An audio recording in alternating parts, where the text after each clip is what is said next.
survey, question, read, recall, review. Survey, question, read, recall, review. Voilà. Alors, finalement, l'apprentissage souvent obéit à une logique si naturelle qu'on se dit souvent, pourquoi on n'y a pas pensé plus tôt? J'ai souvent dit aux gens, que quand vous étudiez là, le plus souvent, on va vous évaluer à la fin pour dire que vous avez réussi ou que vous avez échoué. Mais si vous vous entraînez à être évalué à la fin, votre entraînement doit consister à faire ce qu'on fera pour vous évaluer et à montrer que vous êtes bon à le faire. Sinon, vous n'êtes pas en train de vous entraîner à votre évaluation.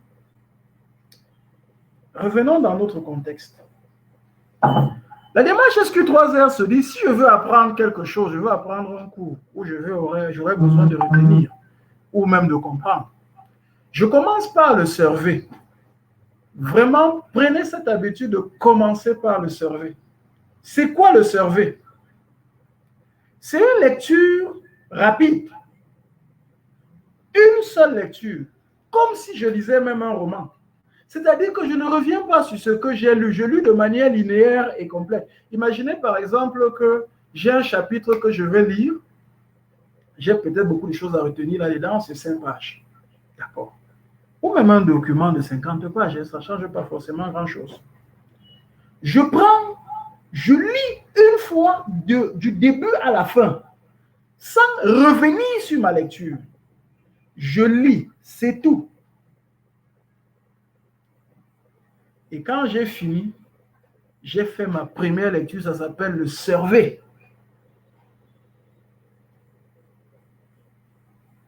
Je le dis souvent des fois aux gens qui étudient les livres saints de Sainte Écriture, je dis, écoutez, il est difficile que vous me disiez que vous voulez comprendre quelque chose à ces livres-là si vous n'avez pas fait le survey. Quand tu n'as pas fini la première lecture complète, tu auras beaucoup de choses sur lesquelles tu vas te poser des questions, tu auras du mal à comprendre, parce qu'il y a d'autres choses que tu aurais pu lire plus tard qui aident à comprendre. Mais comme tu ne les as pas encore lues, tu te poses trop de questions. L'avantage du survey, c'est qu'il vous permet d'avoir la carte globale de ce que vous allez apprendre. Souvent, tel que les cours sont structurés, même sans s'en rendre compte, on a fait que certaines notions viennent avant d'autres qui auraient aidé à les comprendre.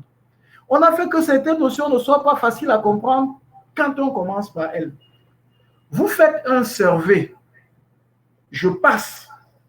Croyez-moi, même si vous croyez que vous ne comprenez rien, le but du survey, ce n'est pas de comprendre. C'est d'avoir juste une idée de ce qui est. Mais ça fixe déjà votre mémoire. Parce que comme je vous l'ai dit, votre mémoire n'oublie pas. Elle n'oublie pas. C'est juste qu'après, vous avez peut-être du mal à vous rappeler. Dès le survey, votre mémoire a pris. Deuxième chose, question. Vous vous questionnez. Quel est le but de ma lecture? Quel est le but de mon apprentissage? Quel est l'objectif d'apprentissage? Voilà. Je dis souvent aux gens dans la formation réussie, prenez souvent le soin de demander même à vos profs en classe, quand ils démarrent une matière et qu'ils ne vous a pas donné l'objectif d'apprentissage, posez-lui la question, oui prof, c'est quoi l'objectif d'apprentissage? Qu'est-ce que nous devons savoir à la fin de ce cours? Qu'est-ce que nous devons savoir faire à la fin de ce cours?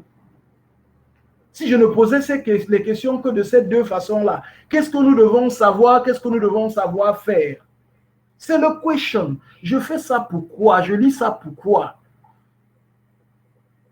Quand vous avez répondu aux questions, vous savez où vous allez.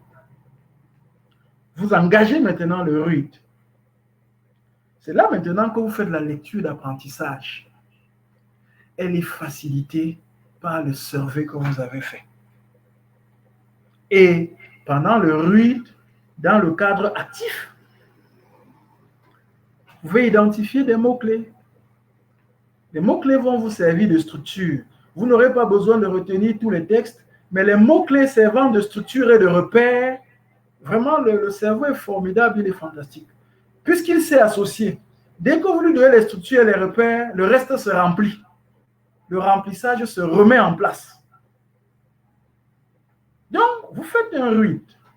Vous identifiez vos mots-clés, vous les associez, vous appliquez les principes de fonctionnement de mémoire pour voir comment, quel principe va vous aider à refaire tout ça. Et le survey vous a déjà aidé. Vous finissez votre RUID. Vous l'avez fini, vous avez structuré votre apprentissage en appliquant les principes de la mémoire et éventuellement des techniques. Vous faites maintenant le recall. Le recall, c'est ce que je vous ai demandé de faire quand je vous ai donné l'exercice. Lisez ces listes de mots pour la retenir. Peut-être vous n'avez pas fait le survey, vous avez juste lu comme vous avez lu. Chacun a appliqué les techniques qu'il a pu. Mais après, je vous ai fait le recall, restituer. Le véritable entraînement de la mémoire n'est pas dans la répétition du nombre de lectures, mais dans la répétition du nombre de restitutions. C'est dans le recall que vous entraînez la mémoire, ce n'est pas dans la répétition de la lecture. Relisez 15 fois, vous serez moins performant qu'un gars qui a lu, fait un recall 1 heure plus tard, je dis bien 1 heure plus tard, et après le recall c'est, comme vous avez fait, j'ai recopié sur une feuille tout ce dont je me souviens, c'est ça le recall. Puis vous avez fait le review.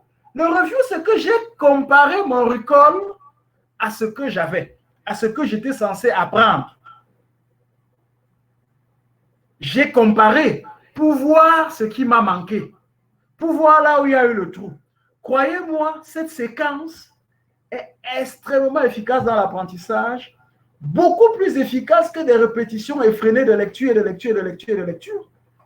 Et vous passez le temps à vous assurer que vous avez lu une fois de plus. Non. On ne vous évaluera pas le jour de l'évaluation à lire une fois de plus. On vous évaluera à vous souvenir une fois de plus, à faire un recall de plus. Le véritable cycle, c'est dans le recall et le review. Parce qu'en fait, le review, c'est une sorte de RUID, puisque dans le review, vous revenez voir ce qui était. En reviewant, vous regardez déjà. C'est ça le vrai cycle. Donc, si vous appliquez seulement la démarche SQ3R avec les autres choses que nous avons dites, vous êtes très efficace. Vous allez arriver à faire pas mal de choses. Alors, c'est vrai, on peut encore aller sur pas mal d'autres démarches par rapport à la mémorisation, mais vous avez la grande image, vous avez la grande carte du socle dans lequel les techniques se positionnent. Et ce socle est toujours renforcé par la capacité logique, la capacité en logique. Voilà. Et donc, sur la base de ce socle, on peut faire des choses. Je vous laisse comme exercice, je vais appeler ça un homework, de reprendre la même liste de mots que je vous ai donnée, d'essayer d'y appliquer des approches de catégorisation, de réduction, bref, ce qu'on a vu par rapport au principe qui facilite la rétention. Et de vous dire après que l'apprentissage de la liste ne consiste pas, une fois que vous l'avez codifié, parce que je vais résumer le point fondamental de la mémorisation. Ça se résume à 2 pôles. Premier pôle, encodage rapide. Deuxième pôle, rappel facile. Encodage rapide consiste à transformer la chose que vous allez retenir pour lui donner la forme qui permet qu'elle soit retenue facilement. C'est ça le premier travail. Et le rappel facile, c'est justement que vous restituez cela aussi facilement que ça et vous l'entraînez facilement dans le cycle Read, Recall, Review. Ça, c'est clair. En démarrant de survey equation qui vous permet d'avoir la grande image et de vous dire je vais où. Voilà. Donc, appliquez ça comme homework aux exercices que nous avons donnés. Demain, posez-vous la question, combien de mots je peux encore restituer? Donc, vous pouvez ne même pas le faire aujourd'hui. Demain, vous dites, je peux encore restituer combien de mots? Et maintenant, vous essayez d'appliquer les techniques pour dire, si je devais les structurer selon le principe que j'ai vu, comment je les aurais mis pour les étudier? Et quand vous les avez mis comme ça, en supposant que vous allez les restituer entièrement, lisez une seule fois, pas 2, une seule fois. Attendez quelques minutes, peut-être 5 minutes ou 1 heure. Faites un recall et un review. Recall, review. Dans la formation réussie, nous entraînons les gens avec beaucoup de techniques parce que là, il y a des principes. Maintenant, on enseigne beaucoup de techniques pour pouvoir orchestrer ça. Comment faire la réduction en faisant, par exemple, ce que nous appelons le chaînage par mots, qui va consister à regrouper plusieurs mots dans un seul mot. L'exemple le plus illustratif, c'est celui qui est devant vous, la raclée. Vous voyez? Raclée, c'est un sigle qui contient 8 mots, pratiquement. C'est 8 mots. Ça me permet à moi de retenir définitivement ces 8 mots. Ce que j'aurais eu beaucoup de mal à faire si c'était que des mots isolés. Réussir. Réussir, c'est aussi un cycle. Comment on fait pour fabriquer ce genre de mots? Ça obéit à une règle, hein? Parce qu'il faut les fabriquer aussi en respectant les principes de fonctionnement de la mémoire. Si vous fabriquez un mot qui ressemble plus à du chinois, il sera même encore plus difficile à retenir que ce que vous vouliez retenir. Donc, il faut comprendre que même à ce niveau-là, ce qui est fabriqué obéit à une certaine logique. Et il y a, comme on dit, plusieurs techniques qu'on enseigne, mais attention, on ne se contente pas d'enseigner les techniques.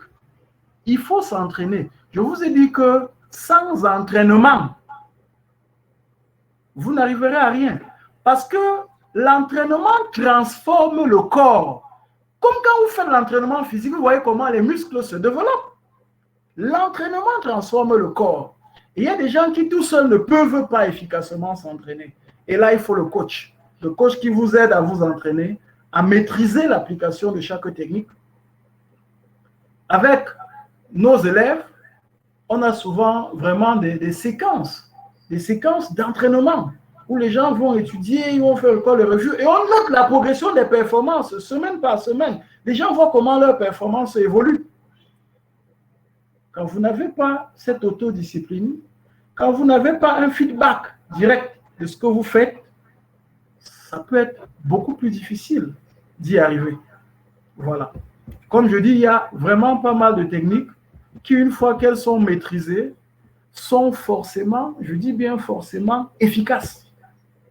Et pas mal de gens sont passés par là, ont fait cette formation et peuvent rendre compte de l'efficacité à appliquer ces techniques-là. Alors, je passe en réalité à la formation Réussir que je vais présenter. Je vous ai donné des réponses à la logique. Je n'ai pas fait le cours de logique, mais dans le cadre de la formation, justement, nous allons insister sur la logique. On va former les gens, on va donner tous les repères pour être bon, mais alors bon en logique, parce qu'une fois qu'on l'est, le reste suit. Alors, nous avons dit que la formation, c'est le renforcement universel des capacités pour le succès scolaire et des initiatives rentables. Mais quand nous disons succès scolaire aujourd'hui, vous reconnaissez que l'école ne s'arrête pas au lycée, au collège ou à l'université. Aujourd'hui, les travailleurs sont tous des élèves parce qu'ils apprennent toujours dans leur travail. Il y a une formation continue sur toute la vie professionnelle. En plus que les travailleurs, des fois, malgré toute leur charge de travail, sont encore des étudiants dans les universités parce qu'ils vont, après des certifications, après des diplômes, ils ont besoin d'apprendre. Donc, notre succès scolaire, c'est pour tous ceux-là qui ont encore besoin d'apprendre. Et la plupart des gens ont encore besoin d'apprendre et qui doivent maîtriser les techniques pour le faire plus efficacement et plus rapidement. Et ces techniques vont leur permettre, non pas seulement dans le cadre scolaire, mais même dans le cadre extrascolaire, appliquer ça aux initiatives rentables, à ce que nous appelons habituellement le business, les affaires. Encore que dans la formation, on aborde beaucoup de notions qui ne sont pas que des notions scolaires, qui sont aussi des notions qui auront beaucoup d'intérêt dans les affaires. Et donc, dans le cadre de cette formation, les thèmes qui vont être abordés, la lecture rapide. Lecture rapide va vous aider à lire, je dirais, 4 à 5 fois plus vite, au moins qu'un lecteur ordinaire. Ça veut dire que quand vous lisez avec quelqu'un, là où il aurait pris le temps pour lire une page, vous en avez lu 4. L'autre jour, il y a un monsieur qui est venu me voir comme ça dans mon bureau. il avait un document de plusieurs pages qu'il venait pour qu'on discute là-dessus. Et il a posé le document sur ma table. Et puis, à un moment, je me suis levé pour aller fermer la porte. J'ai pris son document. J'ai fait 3 pas pour fermer ma porte. Je suis venu lui remettre son document. Je lui ai dit, OK, voilà, j'ai fini de lire ton document. Écoute, on peut parler dans ton sens. Il m'a dit, non, ce n'est pas possible, tu n'as pas lu le document. Je lui ai dit, bon, d'accord, tu peux te dire que je n'ai pas lu, mais bon, je pense que j'ai déjà l'essentiel du document. Il me dit, non, ce n'est pas vrai. Bon, ça dit quoi? Je lui dis, bon, ton document dit ceci, ça dit ça. Il me dit, non, ça ne dit pas ça. Il dit, ouvrons le document. On ouvre, on retrouve. Et il n'a pas compris ce qui s'est passé. Et c'est ça. Quand vous avez des techniques de lecture rapide, vous apprenez beaucoup plus vite. Parce que déjà, vous lisez beaucoup plus vite. Puis, nous enseignons la gestion du temps. Et quand je dis lecture rapide en passant, ce n'est pas juste le bavardage de dire qu'on vous enseigne une technique, c'est de l'entraînement. Vous apprenez la technique et vous vous entraînez réellement pour que votre corps se façonne, pour que votre vision se façonne et que vous soyez un lecteur rapide. La gestion du temps, voilà, que ce soit dans le milieu professionnel ou que ce soit dans le milieu académique. Vous avez besoin de gérer efficacement votre temps pour être efficace, même si je répète le mot efficace. Comment gérer efficacement son temps? Une fois de plus, il s'agit de technique, il s'agit d'entraînement et même de coaching. Parce que des fois, on vous enseigne les techniques sur le temps, mais vous n'avez pas la discipline. Vous allez faire ce que les gens appellent la procrastination. Vous allez être victime de la loi de Parkinson, mal appliquée et de je ne sais pas trop quoi. Nous allons vous mettre un programme de coaching, en plus de l'enseignement des techniques, pour que vous internalisiez ces techniques, pour que ça devienne une autre façon d'être, que vous acquériez la maîtrise. On enseigne les techniques de mémorisation. Ça veut dire que les principes dont nous avons parlé tout à l'heure, on va les décliner davantage en techniques que vous pouvez appliquer pour être efficace. Et derrière chaque principe, il y a des techniques qu'on va essayer de maîtriser. Rien que la technique du chaînage par mots, racler, réussir et autres, c'est une technique qui a plusieurs règles. On vous enseigne les règles, on vous entraîne à savoir le faire efficacement. On va enseigner la logique. Vraiment, on s'est arrangé à faire un cours de logique pour tout le monde. Et on va le faire pour que chacun soit en mesure de comprendre et d'être logique au mieux. Et puis, on va étudier les techniques de compréhension. Comment comprendre facilement un cours? Ça, c'est les techniques de compréhension. Comment on s'y prend pour comprendre? Nous venons de parler de principes de mémorisation. Mais l'apprentissage à l'école ou dans le travail, ce n'est pas que la mémorisation, il y a la compréhension. Puis les techniques de vérification. Beaucoup d'élèves perdent beaucoup de points dans les examens et échouent parce qu'ils font des erreurs. Parce qu'ils ne savent pas vérifier ce qu'ils ont fait. Ils ne savent pas s'assurer que c'est juste. Nous enseignons des techniques qui permettent à quelqu'un de savoir que quelque chose est faux, même s'il ne sait pas quelle est la réponse juste. Il peut te dire, la réponse là n'est pas bonne. Et il applique ça lui-même à ses propres travaux. Et ça l'aide à éliminer le maximum d'erreurs qu'il fait. Comme je disais quand j'étais étudiant et comme je le dis encore, si vous avez perdu 5 points sur une épreuve parce que vous faisiez des erreurs, il y a un problème. Vous pouvez perdre 1 ou 2 points parce que vous avez fait des erreurs, on va comprendre. Plus de 2 points, il y a un problème. Ça veut dire que vous ne connaissez pas les techniques de vérification ou que vous ne les appliquez pas. Puis la saisie aveugle. Oui, dans le processus, on enseigne aussi la saisie aveugle. Vous savez, c'est très pratique. Quelqu'un qui sait faire la saisie aveugle, et la plupart des gens qui sont passés par cette formation, sinon tous, ils arrivent à taper 35 mots par minute sur le clavier. C'est 3 fois au moins plus rapide que quand vous utilisez un stylo. C'est au moins 2 fois plus rapide que quand vous tapez en regardant. Ils ne prennent plus les notes avec le bic ou ils prennent les notes directement en tapant au clavier. Parce qu'ils ont maîtrisé la saisie aveugle. Ils savent taper sans regarder le clavier. Mais alors beaucoup, beaucoup plus vite que celui qui regarde. Et les techniques de composition aussi, parce que quand vous êtes un élève ou un étudiant, au final, vous avez 2 objectifs. L'objectif ultime, c'est d'acquérir la compétence. C'est ça l'objectif ultime. Ne l'oubliez jamais, c'est d'acquérir la compétence. Beaucoup de gens pensent que l'objectif ultime, c'est d'acquérir le diplôme. Ils trichent, ils font tout. À la fin, ils ont le diplôme, rien dans la tête. Aucune connaissance réelle, aucune compétence. Et après, ils vont accuser le président de la République parce que c'est lui qui cause leur chômage. Alors qu'il ne leur a jamais demandé de ne pas avoir des compétences. Tout au contraire, il les a invités à chercher la compétence. L'objectif ultime, c'est d'avoir la compétence. L'objectif intermédiaire, comment vous démontrez que vous avez la compétence? Le plus souvent encore chez nous, ce n'est pas le diplôme ou la certification que vous obtenez en passant un test, en passant une composition. Quelles sont les techniques pour être efficace dans une composition? Ne pas être comme cet élève-là qui sort, il n'a pas eu la moyenne, il regarde l'épreuve, il se rend compte qu'il a beaucoup de choses qui auraient pu lui permettre d'avoir la moyenne, qu'il n'a pas faites ou sur lesquelles il a eu des erreurs. Non. Vous devez l'élève qui sort en ayant eu tous les points qu'il pouvait avoir, tout. Peut-être vous avez perdu un point ou deux par erreur. Tout le reste, vous avez eu. Et de la manière la plus efficace qui soit. C'est ça la théorie de composition. C'est aussi ça qui va être enseigné. Et bien sûr, un certain nombre de techniques psychologiques pour être un peu plus efficace. Ça vous donne un peu le parcours du programme de formation Réussir. Que nous faisons, que nous prévoyons dès le 2 août, pour tous ceux qui voudront venir donc apprendre comment être beaucoup plus efficace dans leur apprentissage. Et c'est ça qui est le plus intéressant. C'est que cette fois, ce n'est pas une matière particulière que vous apprenez, et chaque année, vous allez reprendre le même cycle pénible. De bûcher, je ne sais pas, dormir 3 heures par nuit, parce que vous êtes en train de bûcher, parce que vous devez apprendre. Bon, vous apprenez quoi? Moi, quand j'étais étudiant, je dis toujours, le plus souvent à 21 heures, j'étais couché et je ne me réveillais pas avant 6 heures. Et je n'ai jamais passé la nuit à travailler ou à apprendre. Ça ne m'empêchait pas d'avoir de bonnes notes.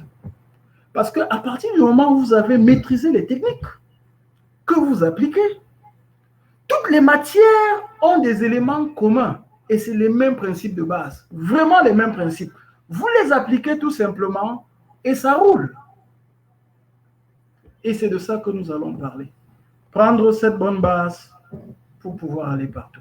Je vais laisser l'un de nos anciens participants que j'ai nommé Duhamel, oui, qui va venir prendre ma place pour rendre son petit témoignage de ce qu'il a appris dans la formation Réussir.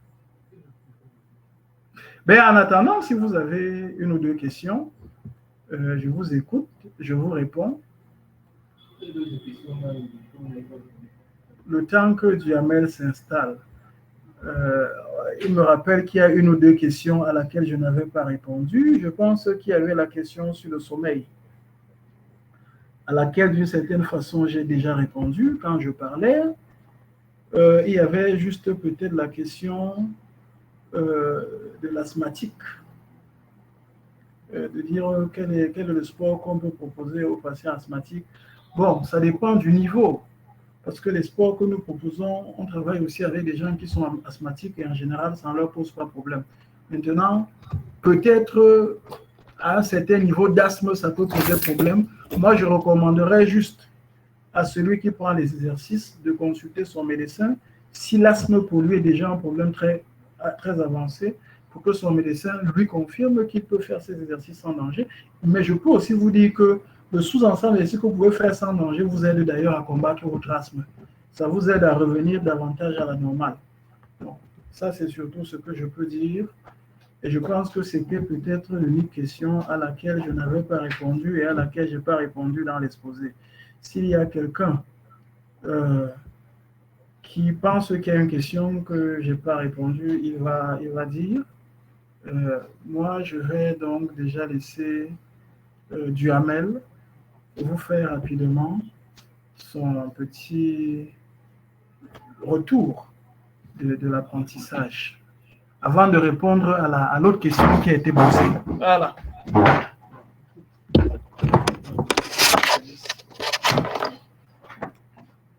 Ok. Bonsoir à tout le monde. Moi, c'est Tony Duhamel. Je suis étudiant en 5e année à l'École nationale supérieure polytechnique et au département de génie informatique. Alors, je vais vous faire un retour sur un retour d'expérience en fait sur la formation réussie à laquelle j'ai assisté ici là à Polytechnique.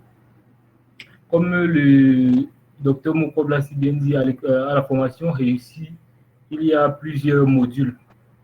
Vérification, mémorisation, gestion du temps, lecture rapide, saisie avec.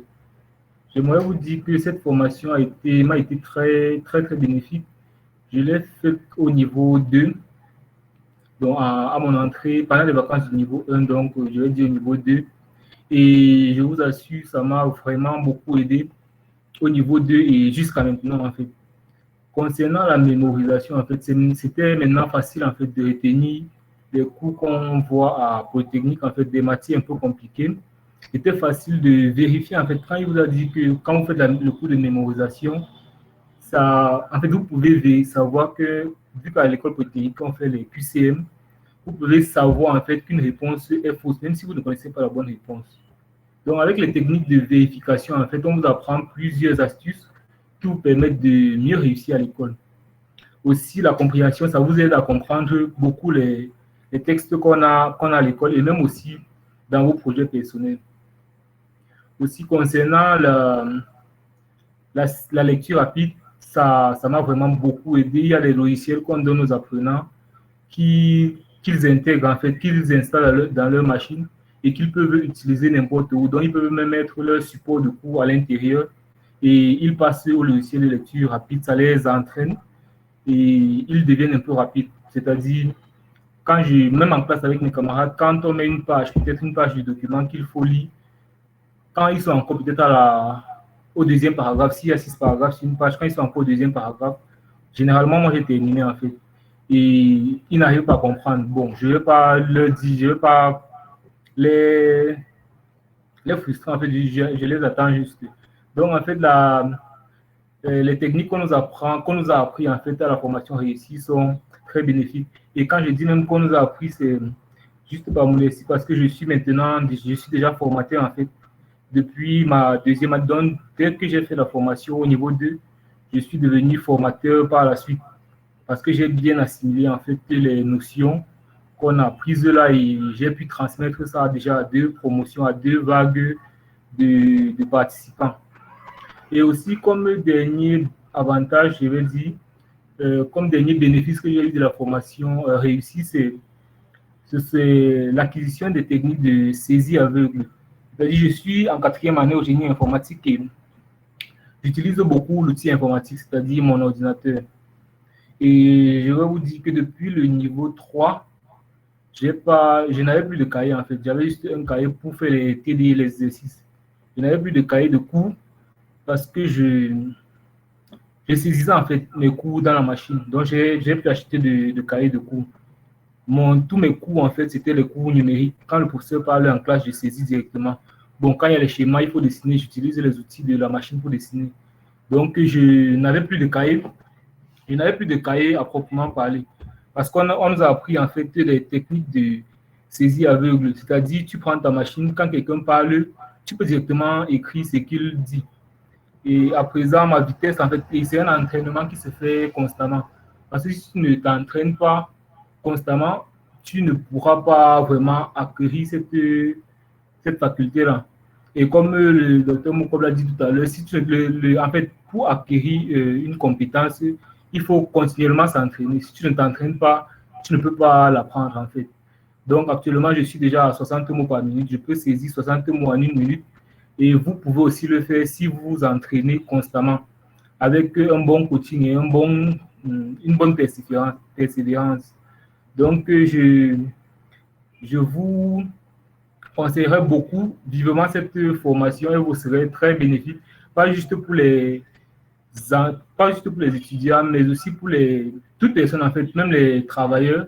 Vous pouvez toujours venir assister à cette formation et vous sera très bénéfique. Sinon, c'est tout ce que j'avais à dire par rapport à mon expérience et à la formation réussie. Merci. Bien. Duhamel a dit une chose importante, très importante, que j'avais oubliée en passant. Nous faisons une communauté. Nous formons des gens. Ceux que nous formons acquièrent une maîtrise et deviennent aussi des formateurs pour élargir la communauté. Ça fait que d'office, celui qui est formé et qui devient formateur, rien que par ses propres prestations de formateur, se crée une source de rémunération, bien sûr. Et ça permet aussi qu'il maîtrise davantage ce qu'il fait ou ce qu'il a fait. Voilà. Est-ce qu'il est conseillé d'apprendre plusieurs choses à la fois? Que signifie apprendre à la fois? Si ça veut dire de 8h à 10h, j'apprends la physique. De 10h à 12h, j'apprends l'anglais. De 12h à 14h, j'apprends les mathématiques, par exemple. Oui, il n'y a pas de problème à cela, a priori. Il faut juste se reposer de temps en temps. Il ne faut pas faire un apprentissage 10 heures sans repos. Non, le repos est très utile à l'apprentissage. Il faut prendre le soin de se reposer. D'ailleurs, je dirais que quand vous avez fait un effort intellectuel intense, de mémorisation par exemple, après 40 minutes, prenez 5 minutes de pause. Après 40 minutes, prenez 5 minutes. Le corps humain peut maintenir une attention soutenue pendant 40 minutes. Après, petite pause et vous pouvez repartir. Mais si vous entendez par apprendre plusieurs choses à la fois, que vous avez ouvert à la fois le cahier de maths et le cahier d'anglais, vous lisez un mot de l'anglais et vous faites une phrase de maths, non. Non, ça c'est plutôt du désordre. Parce que vous transgressez la logique de l'attention, de la concentration. Vous êtes divisé. Donc, faites vraiment et correctement une chose, faites-la pleinement. Après, vous pouvez passer à autre chose. C'est ce que je peux dire là-dessus. Alors, est-ce qu'il y a d'autres questions?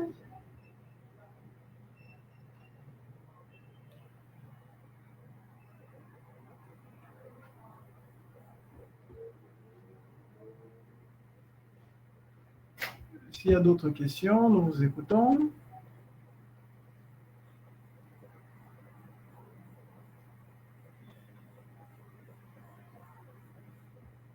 On va bientôt, on tire à la fin là.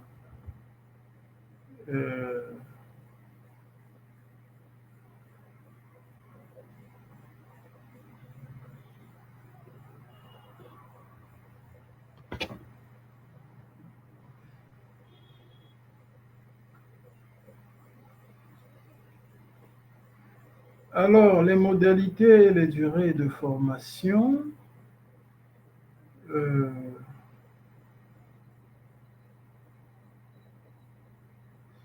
Nous allons certainement vous envoyer le lien web où vous aurez tous les détails en ce qui concerne toutes les modalités. Mais disons, la formation dure un mois, 4 semaines plus précisément. Elle dure 4 semaines. En général, elle se fait 4 heures par jour. Mais elle se fait 4 heures par jour, de lundi à pratiquement samedi. De lundi à vendredi, ce sont les cours et samedi, ce sont les évaluations. Ce sont les évaluations. Donc lundi à vendredi, cours, samedi, évaluation. Ça fait 4 heures par jour. Et les horaires pour les professionnels peuvent être aménagés le soir, 17h30, 21h30. Pour les élèves, c'est 8h, 12h, tout simplement. Et donc, elle dure 4 semaines. Il y a plusieurs formules. Nous allons vous envoyer des détails qui font la différence entre les diverses formules. De la formule classique, qui coûte environ 54 000 environ pour le mois, à la formule VIP, qui coûte environ 216 000, et en passant par la formule Prestige, qui coûte environ 109 000. Donc vous aurez en CFA, tout ça c'est en CFA. S'il fallait le dire en euros, je dirais à peu près pas loin de 78 € pour la classique, environ 160 € pour la formule Prestige et environ 320, 330 € pour la formule VIP.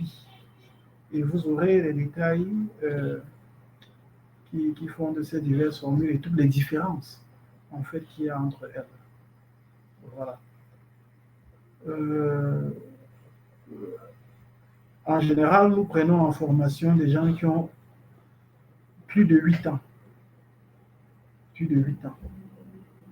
Ça doit quand même des gens qui savent déjà lire et écrire. Ça veut bien lire et écrire. Et les petits, ils ont des encadrements spéciaux. Quand on a des petits, ils sont encadrés de manière spéciale dans des groupes à part. Parce que leur niveau de progression, leur logique de progression, ce n'est pas la même chose qu'avec les grands. Alors, est-ce qu'il est conseillé de travailler sur plusieurs projets à la fois dans le cadre professionnel? Quel est le rapport avec l'apprentissage? Si c'est par rapport à l'apprentissage, oui, si vous travaillez sur plusieurs projets à la fois, s'ils sont de domaines différents, vous allez apprendre plusieurs choses, ça c'est clair. Maintenant, si c'est par rapport au respect des délais du projet, ça dépend de vos talents et de l'ampleur du projet. Dans certains cas, faire plusieurs à la fois suffira simplement de livrer aucun dans les délais, aucun. Et ça peut poser problème. Dans d'autres cas, oui, si les délais sont compatibles et si vos talents sont compatibles, ça ira. Donc, c'est vraiment au cas par cas, ça dépend du contexte dans lequel vous êtes. Voilà.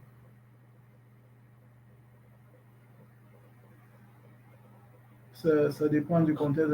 Tant que c'est compatible avec vos délais et avec vos talents, oui, vous pouvez travailler sur plusieurs projets parce que dans le fond, ce sera mieux. Alors, comment ça se passe pour les gens de la diaspora? Oui, nous sommes en train d'envisager, ça on va le confirmer, de mettre en place cette formation en tant que formation en ligne pour les gens de la diaspora, avec une plateforme de formation sur laquelle ils vont se connecter et ils vont donc pouvoir suivre des cours à distance, un peu comme ce que nous faisons là, mais s'entraîner dans la plateforme. C'est-à-dire, il y aura des exercices qui sont dans la plateforme, ils s'y mettent, ils font les exercices, ils envoient des réponses, ils auront des évaluations dans la plateforme.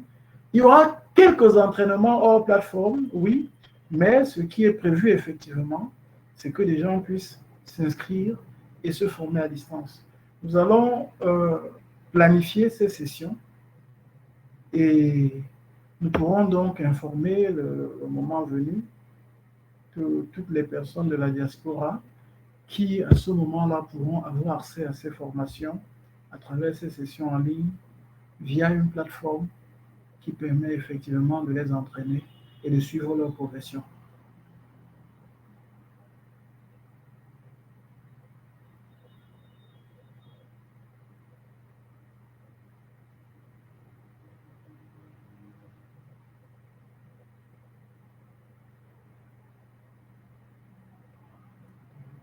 Je ne suis pas sûr de comprendre cette question. Différentes concentrations, 100% lors d'une conférence et concentration 50% plus prise de notes.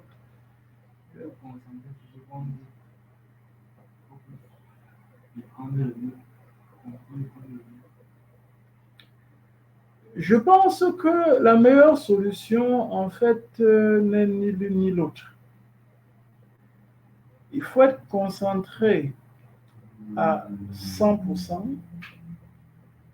Et si le conférencier va trop vite, lui signaler qu'il va trop vite et qu'il vous laisse le temps de prendre des notes.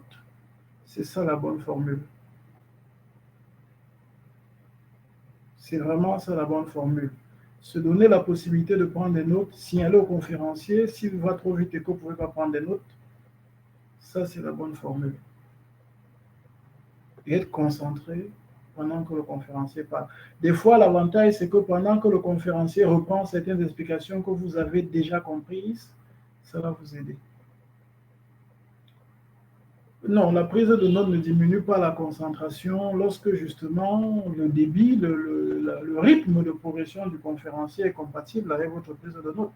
Duhamel vous a par exemple dit tout à l'heure que lui il saisit quand le prof parle. L'avantage même quand tu fais la saisie aveugle, c'est que tu peux me saisir en regardant le prof.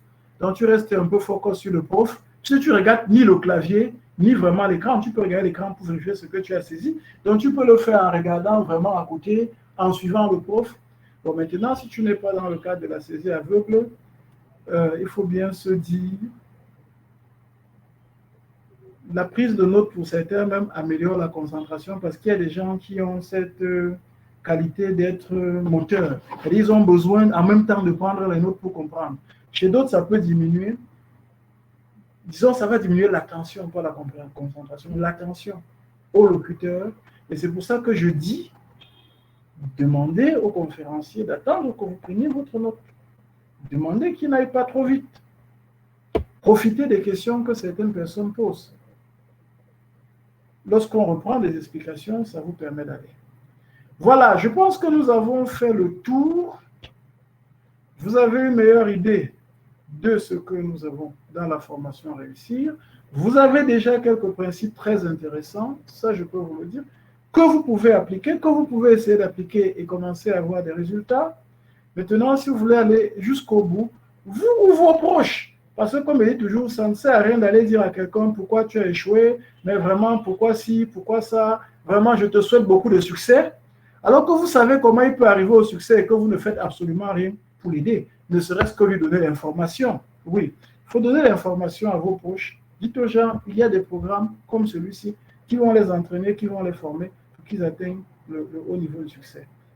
La formation, pour le moment, n'est pas disponible à Douala. Elle va se faire dans la même logique que la formation pour la diaspora, pour le moment. Même si, effectivement, on a pas mal d'anciens qui pourraient être aujourd'hui à Douala et qui pourraient servir de formateurs pour une formation à Douala. Mais c'est vrai aussi que plusieurs d'entre eux sont plutôt à l'étranger maintenant. Mais bon, ça pourra se faire. On vous répondra plus précisément sur Douala. Pour le moment, ce serait la même logique que la diaspora à distance. Voilà. Bon, merci pour toute votre attention, merci pour avoir été présent, pour avoir suivi jusqu'à présent. Et je ne vais pas manquer une fois de plus de vous inviter, vous-même, ou si ce n'est pas vous-même, vos proches, ceux qui vous sont chers, ceux dont vous voulez le succès, ceux que vous voulez voir avancer rapidement, qu'ils viennent préparer leur réussite, améliorer leur réussite avec la formation Réussir. Voilà. Je vous remercie et bonne soirée à tous.